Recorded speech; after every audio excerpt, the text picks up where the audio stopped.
प्रिय विद्यार्थियों, आज हम देखने जा रहे हैं एल सेक्शन फिल्टर या एलसी फिल्टर जिसे हम कहते हैं।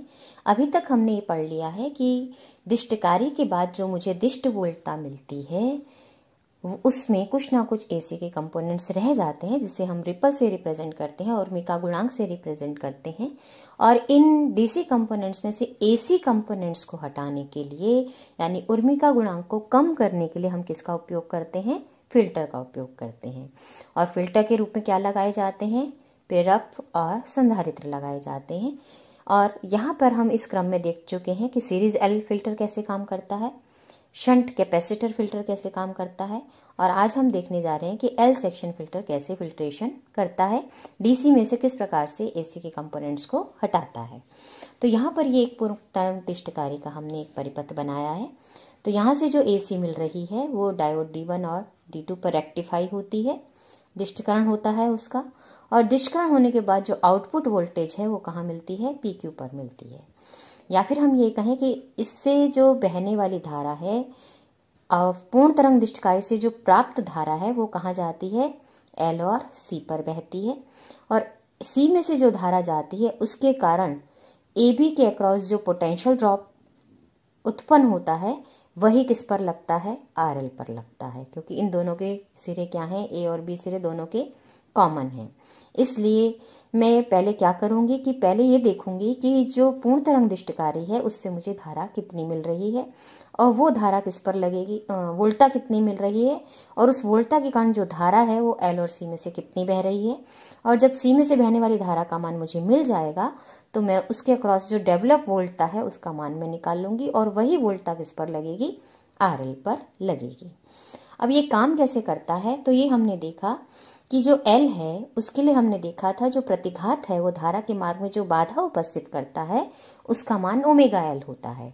और चूंकि आइडियल डीसी की फ्रीक्वेंसी 0 है इसलिए ये डीसी को अपने में डीसी के मार्ग में कोई बाधा उपस्थित नहीं करता है, तो डीसी को अपने में से जाने देता है, और जाने देता है तो डीसी किस में चली जाती है? लोड पे चली जाती है। और एसी के लिए अगर मैं देखूं तो इसके लिए ये क्या होता है? एसी के लिए इसका प्रतिरोध उच्च होता है, अधिक होता है, तो ये क्या करता है? एसी को अपने में से रोकता है, तो एसी कंपोनेंट्स आरएल पर नहीं जा पाते हैं। और जो उससे जब धारा आगे बढ़ती है तो किस पर जाती है? वो कैपेसिटर पे जाती है। तो जो एसी कंपोनेंट यहाँ से पास हो जाते हैं वो उसका बिहेवियर अगर मैं देखूं सी के प्रति तो क्या होता है कि सी का जो प्रतिघात है वो हमने किससे दिया था? 1/ओमेगा C से। यानी एक्सएल का मैं मान लिखती हूँ तो ओमेगा एल लिखती हूँ, और XC का मान लिखती हूँ, यहाँ मैं फेस टर्म J को छोड़ रही हूँ, ये बात आप ध्यान रखें। तो अगर मैं C का प्रतिघात लिखती हूँ तो क्या लिखती हूँ? Omega C। तो आइडियल डीसी के लिए फ्रीक्वेंसी 0 है तो ओमेगा का मान 0 हो जाता है, 0 है तो प्रतिघात क्या हो जाएगा? अनंत। तो इसका मतलब C में से संधारित्र में से होकर डीसी नहीं प्रवाहित होगी। अब एसी को मैं देखूं तो एसी की कुछ ना कुछ उच्च फ्रीक्वेंसी है, उसकी वजह से इस प्रतिघात का मान क्या हो जाएगा? कम, क्योंकि इनवर्सली है, और कम हो जाएगा तो ये एसी को अपने में से बहने देगा, और एसी इसमें से जब होके सी में से बहेगी तो वो पुनः कहाँ चली जाएगी? इनपुट पर। तो इस तरह से एल और सी दोनों ही क्या करते हैं? डीसी को कहाँ भेज देते हैं? लोड पर भेजते हैं। तो अधिकतम कंपोनेंट मुझे यहाँ डीसी फिल्टर होके क्या मिलेंगे? आरएल पर, लोड पर, आउटपुट पर किसके मिलेंगे? डीसी के मिलेंगे। अब यहाँ हम इसका गणितीय विश्लेषण करते हैं, और वो कैसे कि आपके पास पूर्ण तरंग दिष्टकारी से यहाँ जो वोल्टता मुझे मिल रही है PQ बिंदु पर वो कितनी है?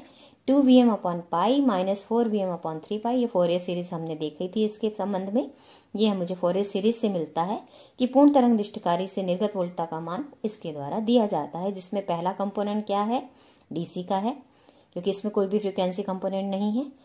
उसके अगले सारे कंपोनेंट्स में फ्रीक्वेंसी कंपोनेंट्स आते हैं, तो ये सारे पद कौन से हैं? एसी से रिलेटेड हैं। लेकिन उच्च सन्नादियों को हम क्या मान लेते हैं? हायर हार्मोनिक्स को नगण्य, नेग्लिजिबल मान लेते हैं। तो फर्स्ट हार्मोनिक्स को कंसीडर करते हैं, यानी पहला पद और दूसरा पद ही हम लेते हैं। तो पहला पद जो पूर्ण तरंग दिष्टकारी से मुझे आउटपुट वोल्टता के रूप में मिल रहा है, तो ये पहला पद 2Vm/π क्या है? डीसी कंपोनेंट है, और 4Vm/3π cos t omega t क्या है? एसी कंपोनेंट है, उसकी सेकंड हार्मोनिक्स है। और तो यहां से अगर मैं देखूं तो जो लोड पर डीसी धारा जाएगी, क्योंकि वोल्टता कितनी लग रही है यहाँ पर? इतनी, तो जो डीसी धारा लोड पे जाएगी उसका मान कितना हो जाएगा? 2Vm/π RL के बराबर। अब एसी का अगर हम देखें तो AC जो वोल्टता है पूर्णतः दिष्ट कार्य से जो मुझे PQ पर मिल रही है उसका मान कितना है 4Vm/3π cos 2ωt है। तो इस बिंदु पर जो पोटेंशियल डेवलप हो रहा है उसके कारण LC से धारा कितनी बहेगी, धारा क्या होता है वोल्टा अपॉन प्रतिघात का मान निकालेंगे और प्रतिघात क्या है इन दोनों का सम होगा। और चूंकि ये ओमेगा नहीं है, यहाँ पे कौन सी हार्मोनिक्स लग रही है सेकंड हार्मोनिक्स आ रही है, इसलिए ए ओमेगा की बजाय क्या हो जाएंगे दोनों जगह 2 ओमेगा। तो इसलिए रिजल्टेंट जो रिएक्टेंस होगा वो कितना हो जाएगा L और C के कॉम्बिनेशन का 2 omega L minus 1/2 omega C। इसलिए जो धारा होती है वो V/Z होती है या V/X, यहाँ जो कि Z किस रूप में है प्रतिघात के रूप में है, तो यहाँ प्रतिघात का मान मैंने रख दिया जो कि LC सर्किट के लिए है। तो IAC का मान यानी जो मेरे पास जो धारा आ रही है किस पर फिल्टर पर, उस पर जो धारा मुझे मिलेगी उसका मान कितना होगा AC का VAC/2 omega L minus 1/2 omega C। अब यहाँ से हम इसका क्या करते हैं कि इसका चूंकि मुझे पास जो धारा है उसका मैंने मान क्या किया, मेरे पास था मैंने जो मान लिखा था वो था VAC। तो VAC का मान मेरे पास क्या है यहाँ मुझे दिख रहा है कि VAC का मान मैं पहले देख चुकी हूँ सेकंड हार्मोनिक से कितना है 4Vm/3π cos 2ωt। तो उसको मैं यहाँ रख देती हूँ और जब मैं उसको यानी कि यहाँ से जो VAC का मान है वो मैंने निकाला और यहाँ पर रख दिया, तो मुझे उर्मिका धारा कितनी मिल जाएगी कि IAC का मान कितना होगा 4Vm/3π 1/2 omega L minus 2 omega C into cos 2ωt। अब यहाँ जो cos कंपोनेंट है उससे हम क्या निकालेंगे, इसका वर्ग माध्य मूल मान निकालेंगे। तो इसे स्क्वायर करेंगे क्योंकि एक्चुअली सारे टर्म जो हैं बाकी के समय पर निर्भर नहीं है, तो ये सारी टर्म्स बाहर आ जाती हैं। तो केवल इसी टर्म का स्क्वायर हो के औसत निकाल के क्या निकलता है, औसत निकाल के अंडर रूट निकालते हैं।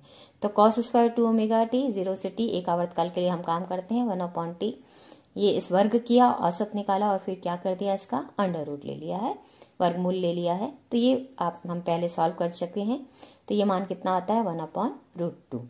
तो ओवरऑल मुझे पास जो धारा मिल रही है मुझे किस पर, जो कौन से सर्किट से बह रही है L और C में से होकर हम ये कहें कि इस परिपथ में बह रही है PABQ में। जो यहाँ जो धारा बह रही है कौन सी धारा AC धारा, उर्मिका धारा जो यहाँ इसमें बह रही है उसका मान कितना हो गया है मेरे पास कि 8Vm/3π 4 omega square LC minus 1 into 1/√2। तो अब ये धारा जब C में से होके बह रही है, संधारित्र में से होके बह रही है, तो उसके सिरों पर कितनी वोल्टा अपीयर होगी जिसे हम रिपल वोल्टेज कह रहे हैं, वो कितनी हो जाएगी कि VRMS dash is equal to IRMS dash into 1/2 omega C। क्योंकि वोल्टा क्या होती है V is equal to IR या V is equal to IX। X का यहाँ चूंकि हम किसके सिरों पर निकाल रहे हैं, केवल अब C के सिरों पर उत्पन्न डेवलप पोटेंशियल ड्रॉप निकाल रहे हैं, इसलिए 1/2 ओमेगा C मैंने रखा है। तो इसलिए VRMS का मान कितना हो जाएगा 4Vm/3√2π 4 omega square LC minus 1 के बराबर हो जाएगा। तो यहाँ एक्चुअली हमने क्या किया है, सिर्फ IRMS का मान रख दिया है। तो 2 ओमेगा C कटने से यहाँ क्या रह गया है 4Vm रह गया है। अब उर्मिका गुणांक को हम जो डिफाइन करते हैं वो कहते हैं VRMS/DC होगा, यानी AC/DC कंपोनेंट्स। तो AC कंपोनेंट्स यहाँ VRMS से प्रदर्शित हो रहे हैं, तो VRMS का मान मैंने यहाँ रख दिया और इनटू अब डिवाइड कर दिया किससे VDC से। तो VDC का मान मुझे मालूम था 2Vm/π था, तो यहाँ इन्वर्स होके यहाँ लिख दिया मैंने। यहाँ मेरे सामने है कि वोल्टेज ट्रिपल वोल्टेज का मान कितना है वो भी मैंने रख दिया। और जब हम इसको सॉल्व करते हैं तो मुझे क्या मिलता है, उर्मिका गुणांक का मान √2/3 डिवाइड में क्या है 1 ये है 4 ओमेगा स्क्वायर LC माइनस 1। और ओमेगा स्क्वायर LC का मान आप जानते हैं हमेशा 1 से ज्यादा होगा, तो मैं इसलिए गामा को क्या लिख सकती हूँ, गामा यानी उर्मिका गुणांक को, रिपल फैक्टर को क्या लिख सकती हूँ 1/6√2 ओमेगा स्क्वायर LC के बराबर लिख सकती हूँ।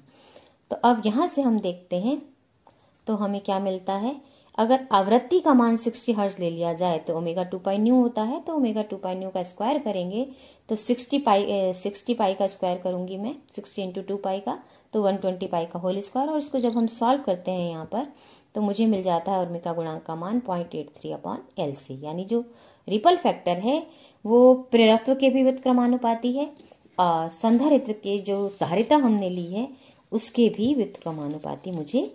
अब हम देखने जा रहे हैं कि निवेशी प्रेरकत्व का क्रांतिक मान क्या होगा। क्यों? क्योंकि जब हमने LC फिल्टर लिया है तो हमें ये जानना है कि हम प्रेरकत्व का मान कितना रखें ताकि हमारा जो फिल्टर है वो प्रॉपर रूप में काम करे। तो LC फिल्टर हम देख चुके हैं, जब हमने सीरीज केवल L फिल्टर लिया है तो अधिक लोड धारा और कम वोल्टता पर प्रभावी होता है, और जो पार्श्व पथ फिल्टर है, शंट कैपेसिटर फिल्टर है, वो कम लोड धारा और अधिक वोल्टता पर प्रभावी होता है। तो इसका मतलब LC फिल्टर में भी अगर कम लोड धारा है तो RL का मान अधिक होने पर कौन सा फिल्टर प्रभावी हो जाएगा? संधारित्र फिल्टर प्रभावी हो जाएगा। और संधारित्र फिल्टर प्रभावी है, RL का मान अधिक है, तो इसका मतलब जो आपके पास टाइम कांस्टेंट है उसका मान अधिक हो जाएगा। अधिक होने से आपके पास निरावेशन क्या होगा? कम मात्रा में होगा। और निरावेशन अगर धीरे धीरे होगा तो डायोड जितने समय तक चालन करता है वो समय कम हो जाएगा, और जैसे जैसे अधिक लोड धारा होती है वैसे वैसे RL कम होता है, और RL कम होने पर आपके पास RLC जो टाइम कांस्टेंट है उसका मान आपके पास कम हो जाता है, तो निरावेशन तेजी से होता है। और निरावेशन होने से आपके पास जो संधारित्र है उसका चालन कोण क्या हो जाता है? बढ़ जाता है, यानी डायोड जो है वो अधिक समय तक चालन करेगा। जैसे कि हमने शंट कैपेसिटर फिल्टर में अभी ये चीजें दिखाई थी आपको कि जब डायोड का आपके पास निरावेशन टाइम कम, जो संधारित्र का निरावेशन टाइम कम होता है तो आवेशन टाइम बढ़ता है, तो डायोड का चालन कोण बढ़ता है, डायोड अधिक समय तक चालन करता है। तो इसलिए हम क्या कहते हैं कि ऐसी स्थिति में L फिल्टर प्रभावी हो जाता है। लेकिन L फिल्टर प्रभावी होने के लिए आवश्यक है कि आपके पास जो धारा का मान है वो एक क्रांतिक मान तक बना रहे। तो उस क्रांतिक अवस्था के लिए हम क्या करते हैं, आप देखते हैं कि हमारे पास जो DC धारा है उस DC धारा का मान हम किसके द्वारा देते हैं कि अभी अभी हमने देखा था कि वो 2Vm/π होती है वोल्टता जो डिस्चार्ज से मिलती है। जो धारा का मान हो जाएगा लोड में से वो हो जाएगा 2Vm/πRL, और जो AC धारा है उसके संगत वोल्टता से अगर हम निकालेंगे धारा का मान तो AC धारा मुझे क्या मिलती है 4Vm/3π × Z2। ये वो धारा है जो कि LC फिल्टर से बह रही है, और Z2 क्या है? इस LC फिल्टर के लिए जो L और C का जो मान है उसका प्रतिघात है, या उसका हम प्रतिबाधा भी उसको कह सकते हैं। तो यहाँ पर अब हमारी कंडीशन क्या है कि हमारे को DC अधिक चाहिए, तो DC धारा का मान क्या होना चाहिए? AC की तुलना में अधिक होना चाहिए, और अधिक होता है तो हम इसको सॉल्व करते हैं तो मुझे क्या मिलता है कि जो लोड प्रतिरोध का मान है वो जो LC फिल्टर का जो प्रतिघात है, जो प्रतिबाधा है, उसका 1.5 गुना होना चाहिए। अब यहाँ पर आपके पास उससे कम होना चाहिए या उसके बराबर होना चाहिए, और Z2 का मान चूंकि LC फिल्टर है इसलिए क्या हो जाएगा, और सेकंड हार्मोनिक्स काम करती है इसलिए ये हो जाएगा 2ωL - 1/2ωc, या इसको मैं लिख सकती हूँ XL - XC। तो चूंकि हम L फिल्टर प्रभावी करना चाहते हैं इसलिए LC का मान क्या होना चाहिए?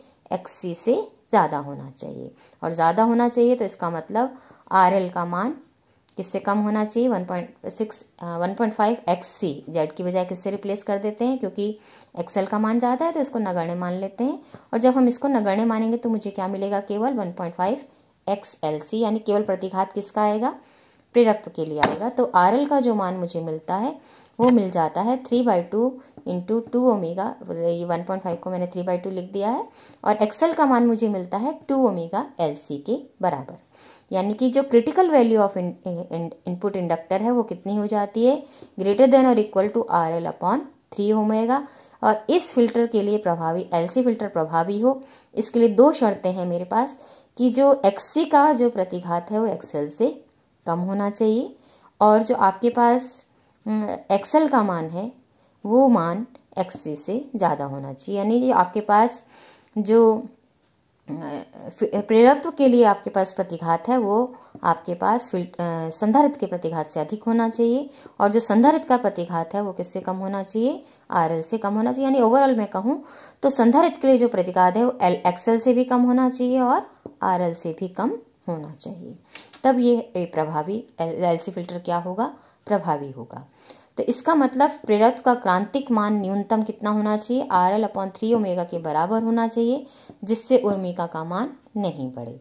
तो L के द्वारा रुकी हुई जो AC है वो हम जानते हैं कि वो RL पर जाकर कहाँ जाएगी? C से जाएगी। क्यों? क्योंकि XC का मान क्या है? RL से कम है इसलिए। तो ऐसी स्थिति में जो हमने कंडीशंस रखी हैं उस क्रांतिक जो आपके पास वैल्यू ऑफ इंडक्टर है उसकी वजह से, और जो हम XC, XL और RL की तुलना से उनके मान डिसाइड करते हैं उसके आधार पर आपके पास LT LC जो फिल्टर है वो प्रभावी फिल्टर के रूप में काम करता है, यानी प्रभावी रूप से वो AC कंपोनेंट्स को आउटपुट में से कम कर देता है। अब यहाँ एक चीज़ की हम और बात कर रहे हैं, वो है ब्लीडर रेजिस्टेंस। और ब्लीडर रेजिस्टेंस क्या चीज़ है कि जब लोड प्रतिरोध अधिक होता है तो धारा कम होने लगती है, और जब धारा कम होने लगती है तो निर्गत DC वोल्टता बढ़ती है।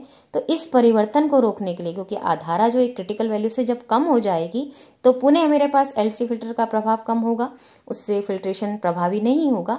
तो इसलिए हम क्या करते हैं, उस परिवर्तन को रोकने के लिए RL के समांतर क्रम में एक प्रतिरोध लगा देते हैं, और उस समांतर क्रम में प्रतिरोध लगाने से आपके पास RL में से एक नियत धारा DC धारा बहती है, और इस प्रतिरोध को हम क्या कहते हैं, ब्लीडर रेजिस्टेंस हम नाम देते हैं। तो इस प्रकार से हम LC फिल्टर को LC जो फिल्टर है उसको एक प्रभावी फिल्टर हम बना पाते हैं। धन्यवाद।